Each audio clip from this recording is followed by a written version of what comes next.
Hi, my name is Sherry Ward and I'm the CEO of Square Tree Publishing. And today what I want to talk about is the number one myth that I see from Christian authors all the time. And that is, all I need is an editor. Well, actually, you need an entire team to put your book together. So let's talk about that team and what the professionals are that you need on that team. The first one is a beta reader.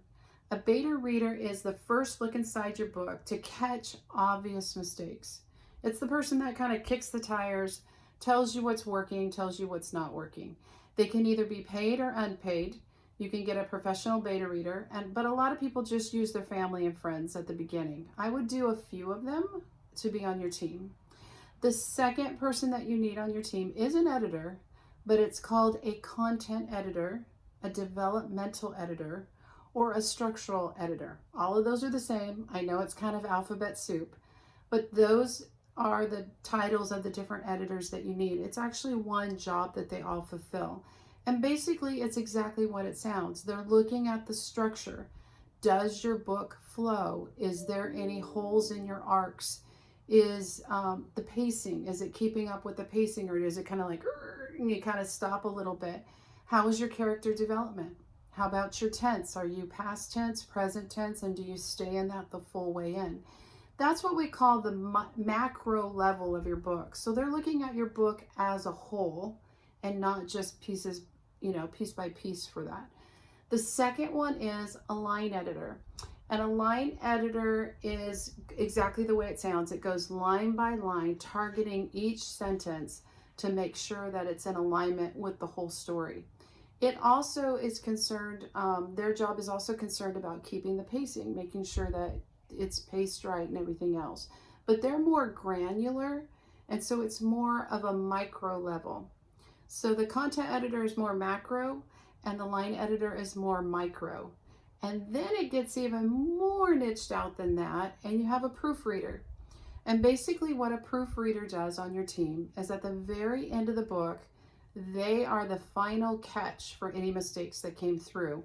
Whether that's grammatical mistakes, whether it's spelling errors, whether it can also be maybe the interior formatter when they were doing some cutting and pasting, missed a word. So it's just those last little minute details that you catch. You'd be surprised how many you catch even after all these eyes are looking at it. The very next person you need on your team is the cover jacket designer. I cannot tell you how important a professional cover jacket designer is. I know a lot of you may have friends that are graphic artists, or you've got a cousin that does something, or Uncle Fred, is a good artist. That's great, but unless they know how to do professional looking cover jackets, then it's just not going to look very good. It's going to look very self-published, and you probably won't end up selling a lot of books except to friends and family on Amazon.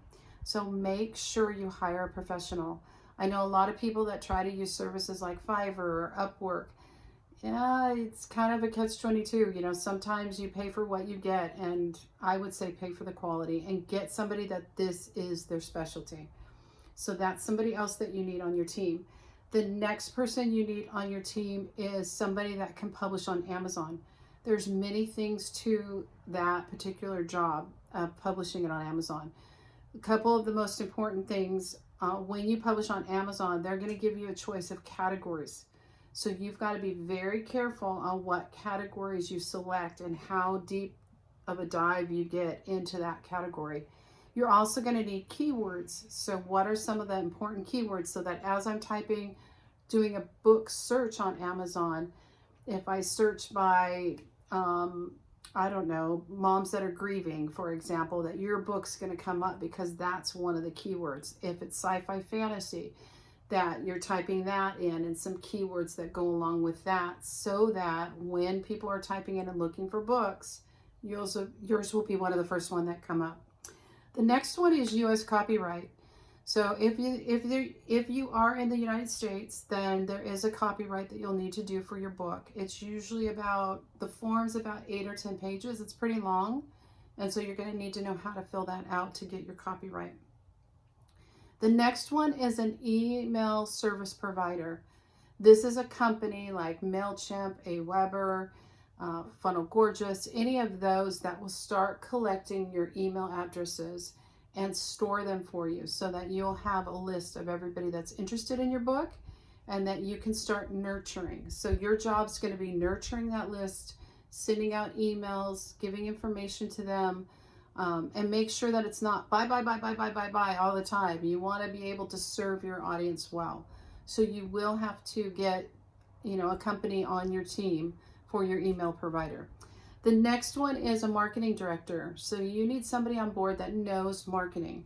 And one of the most important tips that I want to give you right now is something called a lead generation. So you need it in the front of your book.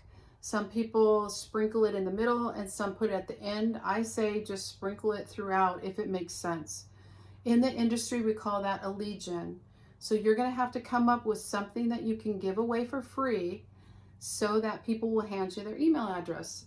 And something of value. You have to make it very valuable for them to be able to give that email address. So lead generations are extremely important because your goal is to get everybody who bought your book on Amazon out of the Amazon ecosystem and into your world, into your ecosystem, into your email list so that you know who they are. Amazon holds all that data. So you don't know who bought your book. You just know you sold a book, but you don't know who they are. You don't know, you don't have an opportunity to nurture them unless you get their email address and you're able to do that. So let me recap. Those are all the people that you need on your team.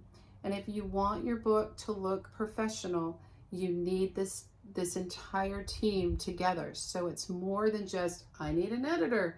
No, you need a team. So until next time, we'll see you later. Bye.